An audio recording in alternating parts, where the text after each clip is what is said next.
Part 3, The Believer's Riddle, or the Mystery of Faith. The Preface, showing the use and design of the riddle. Reader, the following enigmatic song does not to wisest naturalists belong. Their wisdom is but folly on this head. They here may ruminate, but cannot read. For though they glance the words, the meaning chokes. They read the lines, but not the paradox.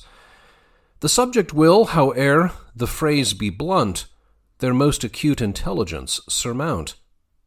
If with their natural and acquired sight they share not divine evangelic light.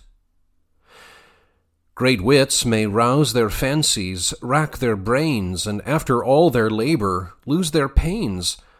Their wisest comments were but witless chat, unapt to frame an explication pat.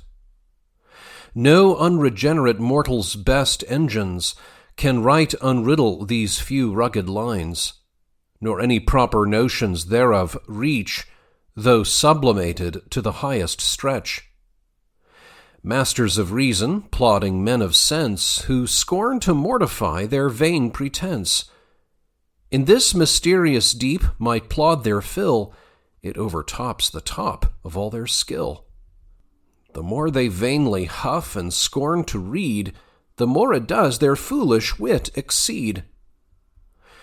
Those sinners that are sanctified in part may read this riddle truly in their heart, yea, weakest saints may feel its truest sense, both in their sad and sweet experience. Don't overlook it with a rambling view, and rash suppose it neither good nor true. Let heaven's pure oracles the truth decide. Renounce it, if it can't thy test abide.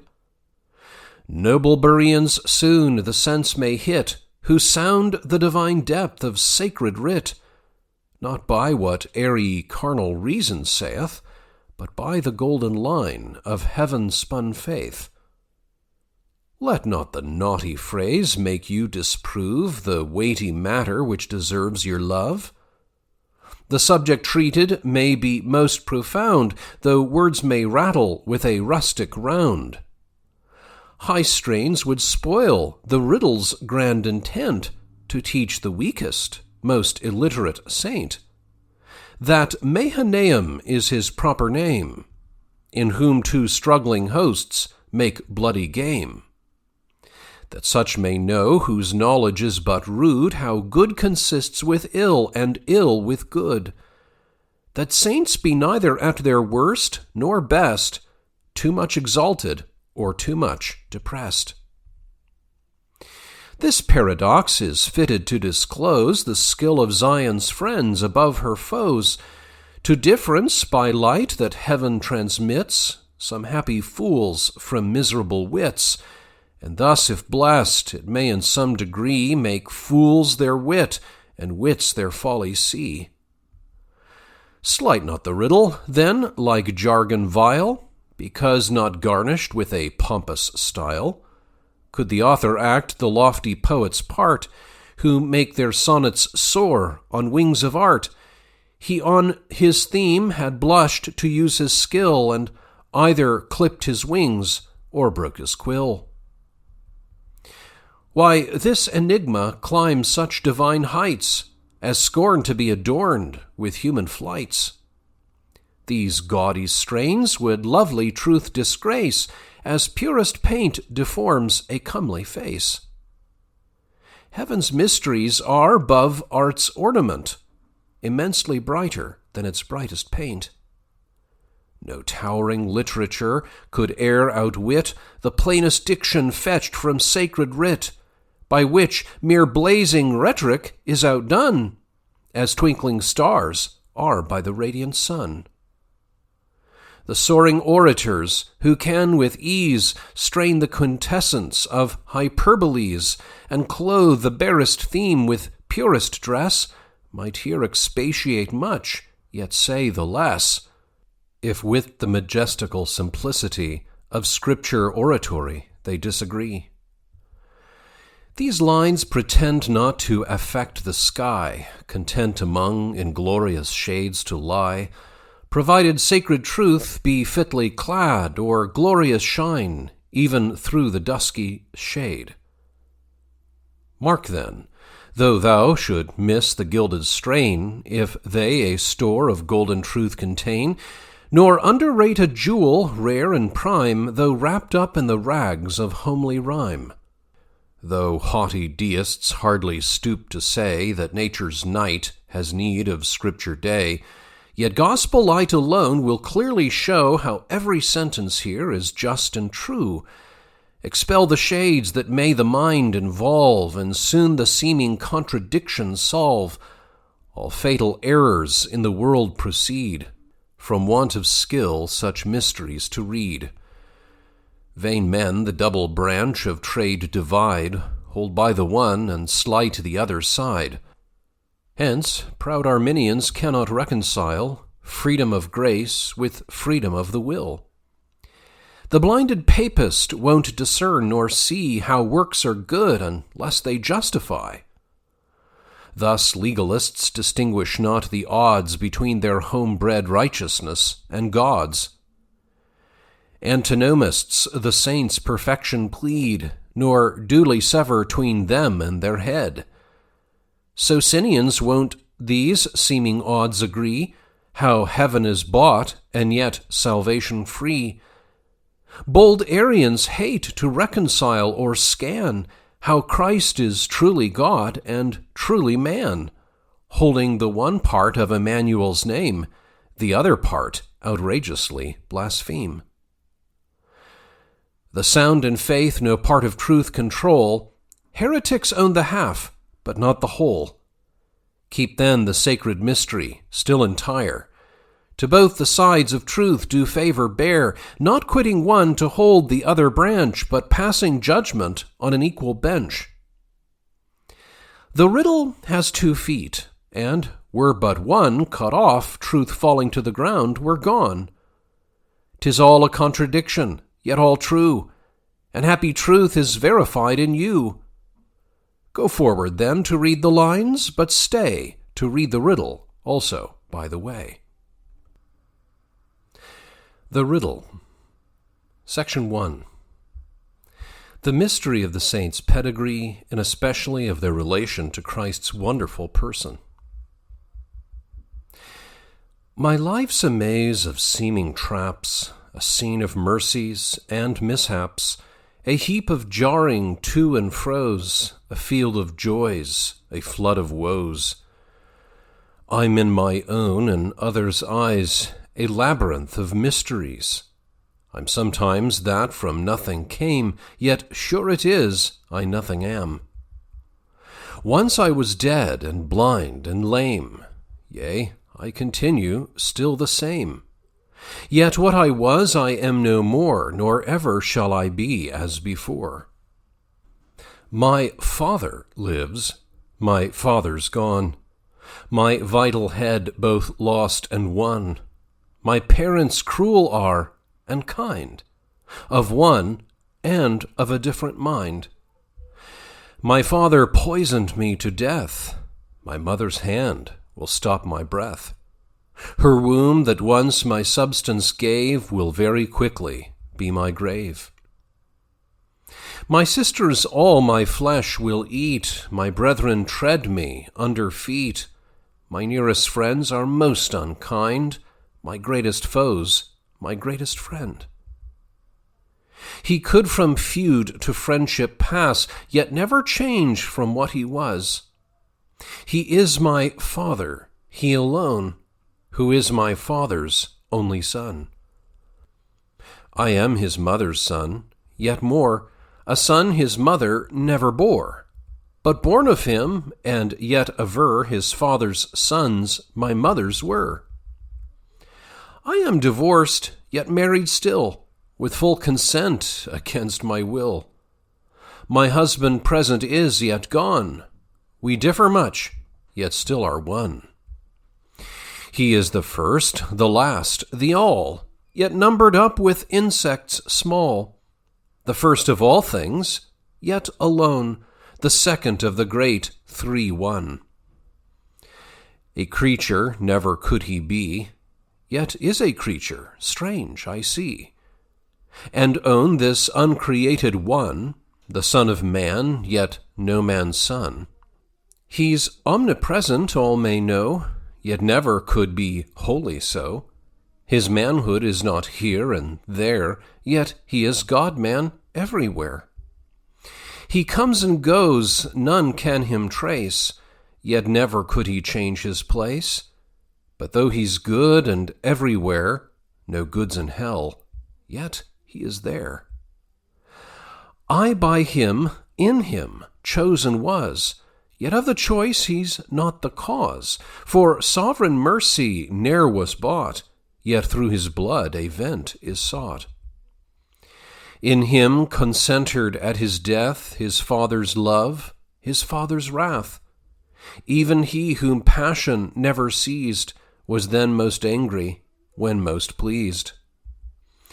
Justice required that he should die, who yet was slain unrighteously, and died in mercy and in wrath, a lawful and a lawless death. With him I neither lived nor died, and yet with him was crucified. Law curses stopped his breath, that he might stop its mouth from cursing me. 'Tis now 1,000 years and more since heaven received him, yet I know, when he ascended up on high to mount the throne, even so did I. Hence, though earth's dunghill I embrace, I sit with him in heavenly place. In divers distant orbs I move, enthralled below, enthroned above. Section 2. The mystery of the saint's life, state, and frame. My life's a pleasure and a pain, a real loss, a real gain, a glorious paradise of joys, a grievous prison of a noise. I daily joy and daily mourn, yet daily wait the tide's return. Then sorrow deep my spirit cheers, I'm joyful in a flood of tears. Good cause I have still to be sad, good reason always to be glad. And still my joys with sorrows meet, and still my tears are bitter sweet. I'm crossed, and yet have all my will. I'm always empty, always full. I hunger now and thirst no more, yet do more eager than before. With meat and drink, indeed I'm blessed, yet feed on hunger, drink on thirst. My hunger brings a plenteous store, my plenty makes me hunger more. Strange is the place of my abode, I dwell at home, I dwell abroad. I am not where all men me see, but where I never yet could be. I'm full of hell, yet full of heaven. I'm still upright, yet still uneven. Imperfect, yet a perfect saint. I'm ever poor, yet never want. No mortal eye sees God and lives, yet sight of him my soul revives. I live best when I see most bright, and live by faith and not by sight. I'm liberal, yet have naught to spare, most richly clothed, yet stripped and bare. My stock is risen by my fall, for having nothing, I have all. I'm sinful, yet I have no sin, all spotted o'er, yet wholly clean. Blackness and beauty both I share, a hellish black, a heavenly fair. They're of the devil who sin amain, but I'm of God, yet sin retain. This traitor vile the throne assumes, prevails, yet never overcomes. I'm without guile an Israelite, yet like a guileful hypocrite, maintaining truth in the inward part, with falsehood rooted in my heart. Two masters sure I cannot serve, but must from one regardless swerve, Yet self is for my master known, and Jesus is my Lord alone.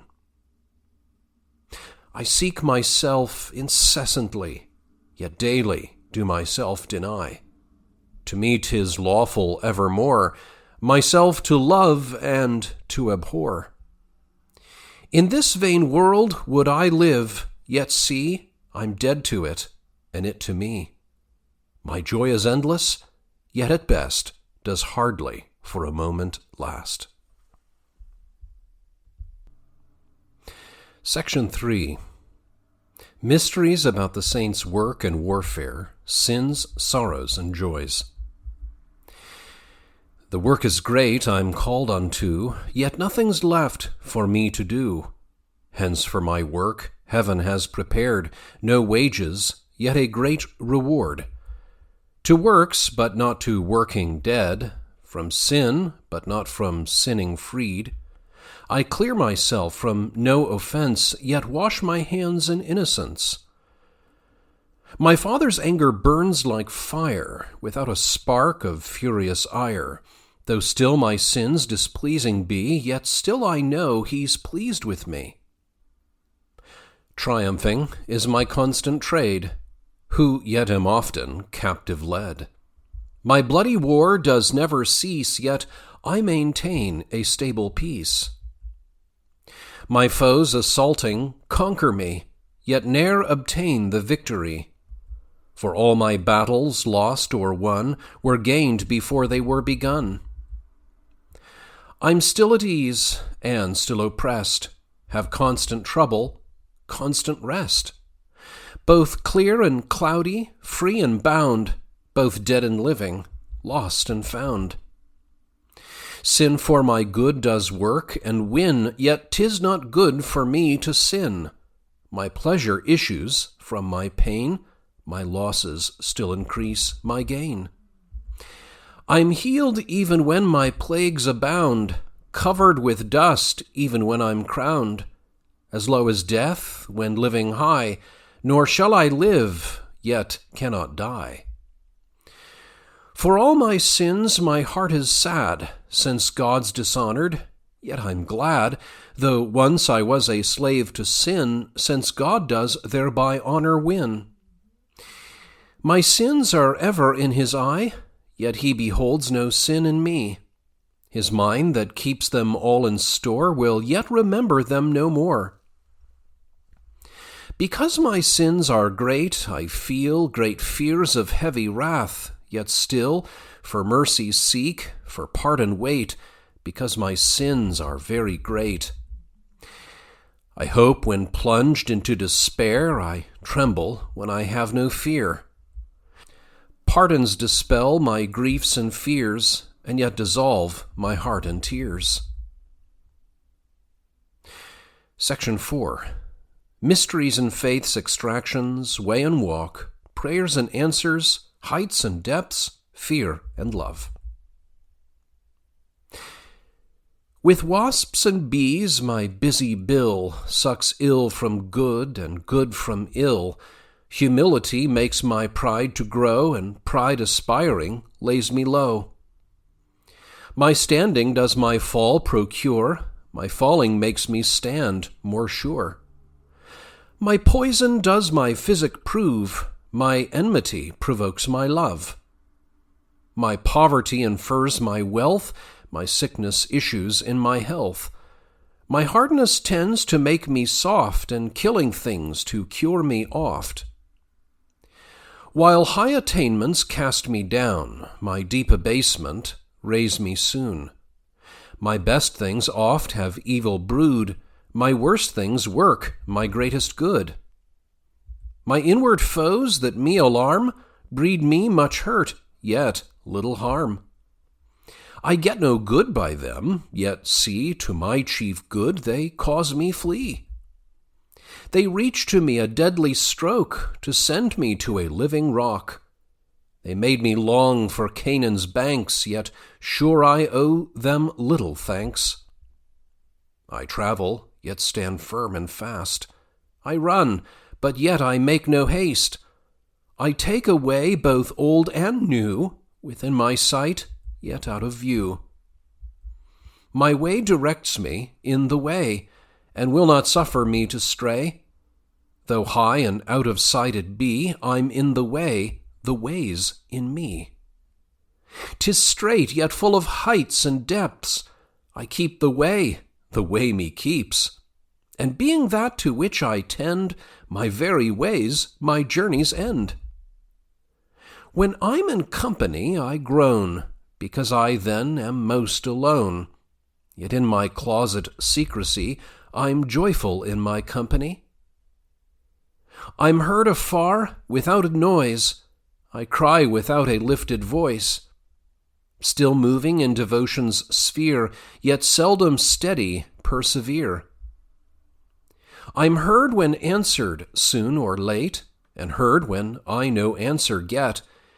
Yea, kindly answered when refused, and friendly treat when harshly used. My fervent prayers ne'er did prevail, nor e'er of prevalency fail. I wrestle till my strength be spent, yet yield when strong recruits are sent. I languish for my husband's charms, yet faint away when in his arms. My sweetest health does sickness prove, when love me heals, I'm sick of love. I am most merry when most sad, most full of sorrow when I'm glad, most precious when I am most vile, and most at home when in exile. My base and honorable birth excites my mourning and my mirth. I'm poor, yet stored with untold rent, most weak and yet omnipotent. On earth there's none so great and high, nor yet so low and mean as I. None or so foolish or so wise, so often fall, so often rise. I, seeing him I never saw, serve without fear and yet with awe. Though love when perfect fear remove, yet most I fear when most I love. All things are lawful unto me, yet many things unlawful be. To some I perfect hatred bear, yet keep the law of love entire. I'm bound to love my friends, but yet I sin unless I do them hate. I am obliged to hate my foes, yet bound to love and pray for those. Heart love to one I'm called to impart, yet God still calls for all my heart. I do him and his service both, by nature love, by nature loathe. Section 5. Mysteries about flesh and spirit, liberty and bondage, life and death. Much like my heart, both false and true, I have a name both old and new. No new thing is below the sun, yet all is new, and old things gone. Though in my flesh dwells no good thing, yet Christ in me I joyful sing. Sin I confess and I deny, for though I sin, it is not I. I sin against, and with my will I'm innocent, yet guilty still. Though fain I'd be the greatest saint, to be the least I'd be content. My lowness may my height evince, I'm both a beggar and a prince. With meanest subjects I appear, with kings a royal sceptre bear. I'm both unfettered and involved, by law condemned, by law absolved. My guilt condignly punished see, yet I the guilty wretch go free. My gain did by my loss begin, my righteousness commenced by sin, my perfect peace by bloody strife. Life is my death, and death my life. I'm, in this present life I know, a captive and a freeman too, and though my death can't set me free, I will perfect my liberty. I am not worth a dusty grain, yet more than worlds of golden gain. Though worthless I myself indict, yet shall as worthy walk in white. Section 6. The mystery of free justification through Christ's obedience and satisfaction. No creature ever could or will for sin yield satisfaction full, yet justice from the creature's hand both sought and got its full demand. Hence, though I am, as well I know, a debtor, yet I nothing owe. My creditor has naught to say, yet never had I aught to pay. He freely pardoned every mite, yet would no single farthing quit. Hence every bliss that falls to me I dearly bought, yet wholly free. All pardon that I need I have, yet daily pardon need to crave. The law's arrest keeps me in awe, but yet gainst me there is no law. Though truth my just damnation crave, yet truth's engaged my soul to save. My whole salvation comes by this, fair truth and mercy's mutual kiss. Lawbreakers ne'er its curse have missed, but I ne'er kept it, yet am blessed. I can't be justified by it, and yet I can't but be acquit. I'm not obliged to keep it more, yet more obliged than e'er before. By perfect doing life I find, yet do and live no more me bind. These terms no change can undergo, yet sweetly changed they are. For lo, my doing caused my life, but now my life's the cause that makes me do. The works of righteousness I store, yet righteousness of works abhor, for righteousness without a flaw is righteousness without the law.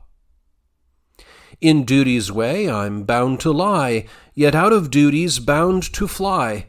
Hence merit I renounce with shame, yet right to life by merit claim. Merit of perfect righteousness I never had, yet never miss. On this condition I have all, yet all is unconditional. Though freest mercy I implore, yet I am safe on justice score, which never could the guilty free, yet fully clears most guilty me.